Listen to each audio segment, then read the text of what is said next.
Bacaan dari Injil Markus. Hukum manakah yang paling utama? Jawab Yesus. Hukum yang terutama ialah, dengarlah hai orang Israel, Tuhan Allah kita, Tuhan itu Esa. Kasihilah Tuhan Allahmu dengan segenap hatimu, dan dengan segenap jiwamu, dan dengan segenap akal budimu, dan dengan segenap kekuatanmu. Dan hukum yang kedua ialah, kasihilah sesamamu manusia seperti dirimu sendiri. Tidak ada hukum lain yang lebih utama daripada kedua hukum ini. Lalu kata ahli Taurat itu kepada Yesus, tepat sekali Guru, benar katamu itu, bahwa Dia Esa dan bahwa tidak ada yang lain kecuali Dia. Memang mengasihi Dia dengan segenap hati dan dengan segenap pengertian dan dengan segenap kekuatan, dan juga mengasihi sesama manusia seperti diri sendiri adalah jauh lebih utama daripada semua korban bakaran dan korban sembelihan.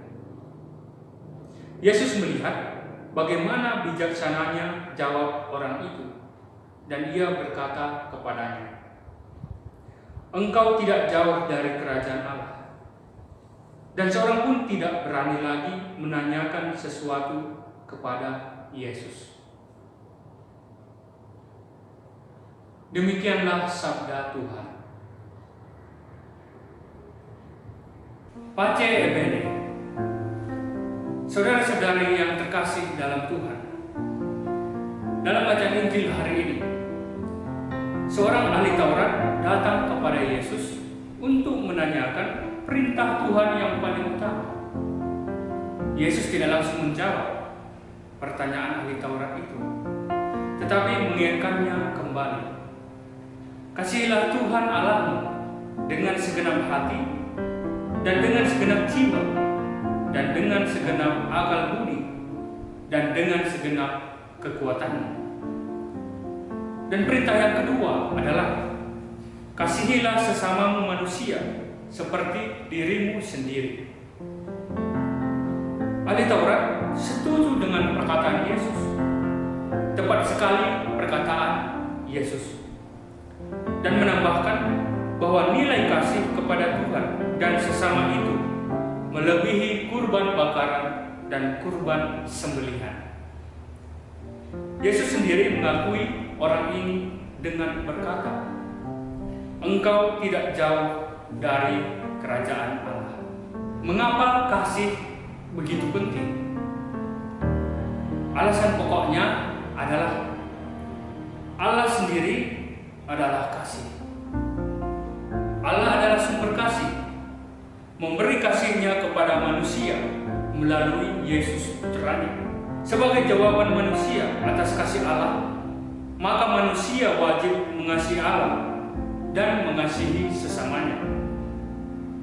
Yesus berkata, aku memberikan perintah baru kepada kamu, yaitu supaya kamu saling mengasihi sama seperti aku telah mengasihi kamu. Di bagian lain dari Injil Yohanes, Yesus berkata kepada Nikodemus, karena begitu besar kasih Allah akan dunia ini, sehingga Ia telah menganugerahkan anaknya yang tunggal, supaya setiap orang yang percaya kepadanya tidak binasa, melainkan beroleh hidup kekal. Penulis surat Yohanes menulis, jikalau seorang berkata, aku mengasihi Allah, dan ia membenci saudaranya, maka ia adalah pendusta. Karena barang siapa tidak mengasihi saudaranya yang dilihatnya, tidak mungkin ia mengasihi Allah yang tidak dilihatnya. Saudara-saudara terkasih, apa yang harus kita lakukan? Penulis surat kepada umat Ibrani dalam bacaan kedua membedakan peran imam manusia dan imamat agung Yesus Kristus. Para imam yang berasal dari keturunan Lewi adalah orang-orang biasa, berdosa, dan mempersembahkan berkali-kali untuk dosanya sendiri, kemudian kepada umatnya. Yesus di sini membuat perbedaan. Ia tidak berdosa. Ia tetap selama-lamanya sehingga imamatnya tidak beralih kepada yang lain. Yesus juga tidak lagi mengorbankan korban bakaran, tetapi ia mengorbankan dirinya sebagai pengganti hewan-hewan kurban. Nah, cinta sejati itu dapat bertumbuh melalui pengorbanan diri, kemampuan untuk menyangkal diri atau melupakan diri sendiri.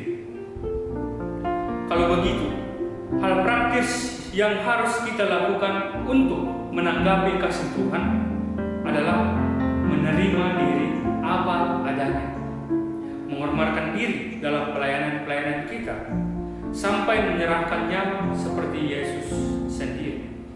Konsep kasih dalam bacaan-bacaan pada hari ini terungkap dalam pengorbanan diri atau semangat rela berkorban. Misalnya, para orang tua mengorbankan diri bagi anak-anak mereka, atau sebaliknya, anak-anak juga mengikuti perintah dan nasihat orang tuanya. Apa yang dapat dilakukan oleh orang tua bagi anak-anak? Orang tua perlu menanam kata-kata kasih secara mendalam di hati anak-anak mereka, kemudian merawatnya dengan senyum dan doa. Nasihat Tuhan hari ini meneguhkan kita untuk hari demi hari bertumbuh dan menghasilkan buah dalam ketekunan. Allah adalah sumber kasih. Apa yang ditekankan di sini yaitu kasih. Kasih yang sebagaimana Yesus mengasihi kita, umatnya, semua, baik orang berdosa, orang baik, semuanya dikasihi oleh Allah. Kasih Allah ini adalah kasih yang tertinggi. Mari, saudara-saudariku, kita berjuang untuk ikut dalam kasih Allah dan kita mampu membagikannya kepada sesama kita manusia. Semoga, amin.